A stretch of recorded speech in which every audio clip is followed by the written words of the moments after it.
T20 உலகக்கோப்பை தொடர் என்பது தற்போது நடைபெற்று வருகிறது. இந்தியா, இலங்கை போன்ற நாடுகளில் வைத்து நடைபெறும் இந்த தொடரில் இந்தியா, பாகிஸ்தான், ஆஸ்திரேலியா உள்பட மொத்தமாக 20 அணிகள் பங்கு பெற்று விளையாடி வருகிறது. இந்த உலகக்கோப்பை தொடரில் தற்போது குரூப் சுற்றுகள் நடைபெற்று வருகிறது.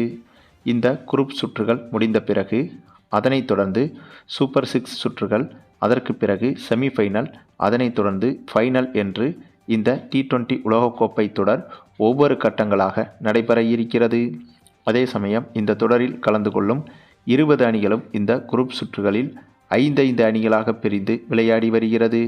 ஏ பிரிவு, பி பிரிவு, சி பிரிவு, டி பிரிவு என 4 பிரிவுகளாக ஒவ்வொரு பிரிவுகளிலும் 5 அணிகள் பங்கு பெற்று இந்த உலகக்கோப்பை தொடர் நடைபெற்று வருகிறது.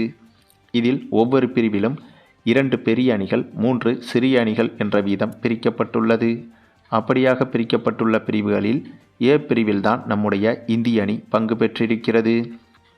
அதுவும் இந்த பிரிவில் இந்திய அணியுடன் பாகிஸ்தான் அணியும் பங்கு பெற்றிருக்கிறது. இந்த ஏ பிரிவை எடுத்துக்கொண்டால் India, Pakistan, America, Namibia, Netherlands போன்ற அணிகள் பங்கு பெற்றுள்ளது. அப்படி பங்கு பெற்றுள்ள இந்த பிரிவில் இப்போது வரை ஒரு சில போட்டிகள் நடந்து முடிந்துள்ளது. குறிப்பாக பாகிஸ்தான் அணியும் நெதர்லாந்து அணியும் மோதிய போட்டி என்பது மிகவும் பரபரப்பாக நடந்தது. இந்த போட்டியின் ஒரு கட்டத்தில் பாகிஸ்தான் அணி தோல்வியை தழுவ வேண்டிய சூழ்நிலைக்கு தள்ளப்பட்டது. ஒரு வழியாக கடைசி நேரத்தில் நூலிழையில் உயிர் தப்பித்து கடைசி ஓவரில்தான் பாகிஸ்தான் அணி வெற்றி பெற்றிருந்தது. ஆகவே இந்த போட்டி என்பது மிகவும் விறுவிறுப்பாக சென்றது. அதனைத் தொடர்ந்து இந்த பிரிவில் மற்றொரு போட்டியாக இந்தியா மற்றும் அமெரிக்க அணிகள் மோதிய போட்டி நடைபெற்றது. இந்த போட்டியும் பரபரப்புக்கு பஞ்சமே இல்லாமல் தான் நடந்து முடிந்தது.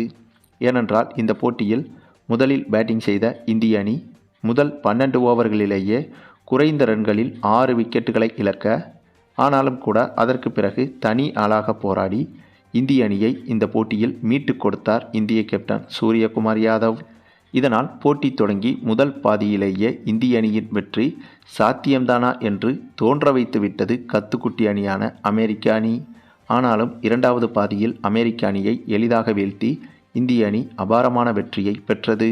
இந்த ஒரு வெற்றியின் காரணமாக இந்த ஏ பிரிவின் புள்ளி பட்டியலில் இந்திய அணி நம்பர் 1 இடத்தில் இருக்கிறது.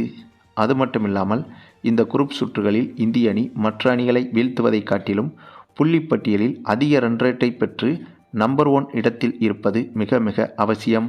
அதற்காக மற்ற அணிகளை வீழ்த்துவதை காட்டிலும் அதிக ரன் ரேட் வித்தியாசத்தில் வீழ்த்துவது அவசியமாகும்.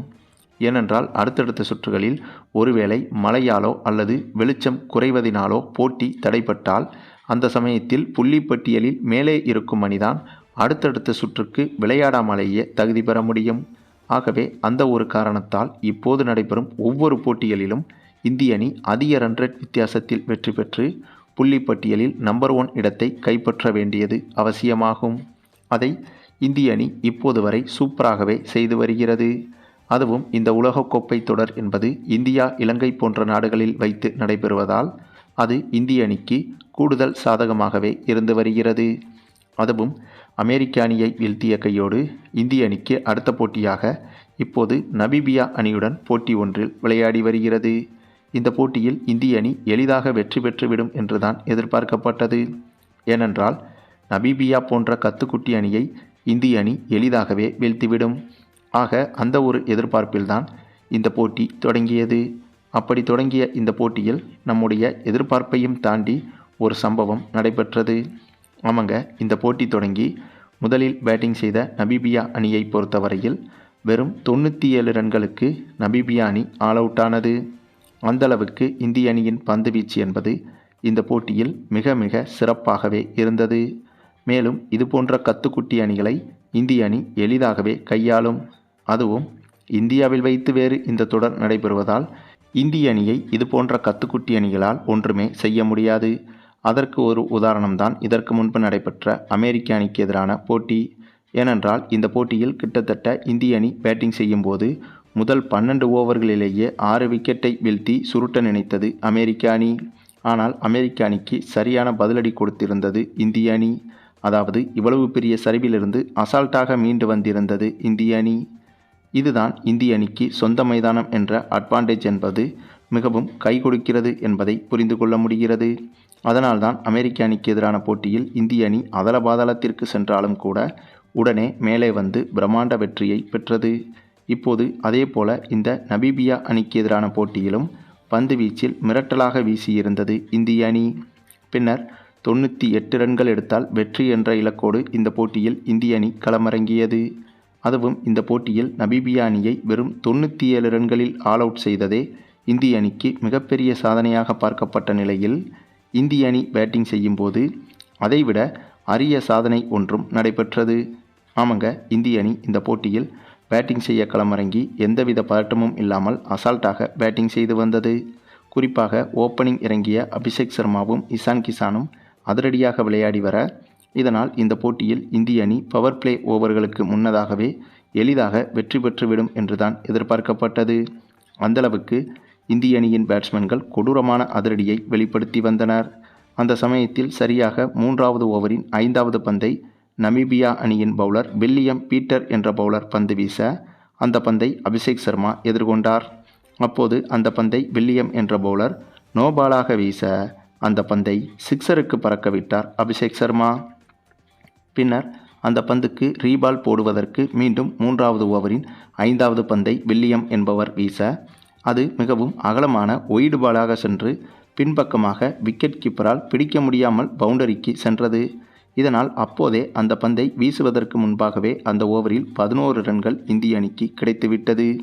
அதன் பிறகு மீண்டும் அதற்கு ரீபால் போடுவதற்கு முயற்சி செய்த இந்த பவுலர் அந்த பந்தையும் மீண்டும் நோபாலாக வீசிவிட்டார்.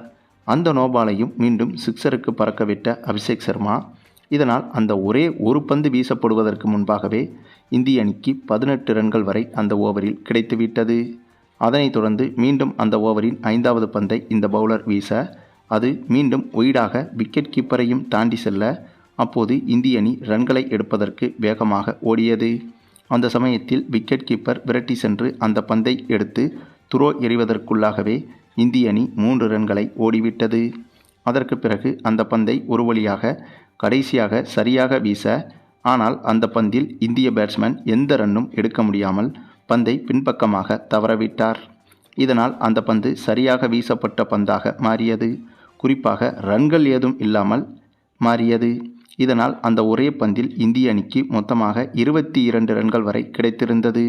ஒருவேளை கடைசியாக சரியாக போடப்பட்ட அந்த பந்திலும் இந்திய அணி பேட்ஸ்மேன்கள் சிக்ஸர்கள் பவுண்டரிகள் அடித்திருந்தால் இன்னும் அந்த ஒரே பந்தில் அதிக ரன்கள் கிடைத்திருக்கும். ஆனாலும் கூட இந்த ஒரே பந்தில் 22 ரன்கள் கிடைத்தது என்பது சாதனையாகத்தான் பார்க்கப்படுகிறது. அதாவது கிரிக்கெட் உலகில் ஒரே பந்தில் 22 ரன்கள் எடுத்தது என்பது கிரிக்கெட் வரலாற்றிலேயே இதுதான் முதல் முறை. அந்தளவுக்கு இந்த போட்டியில் இந்திய அணி சரித்திர சாதனை ஒன்றை செய்திருந்தது. பின்னர் இந்த போட்டியில் எளிதாகவே எதிர்பார்த்தது போல பவர் பிளே ஓவருக்கு முன்பாகவே 6வது ஓவரிலேயே இந்திய அணி வெற்றி பெற்றது.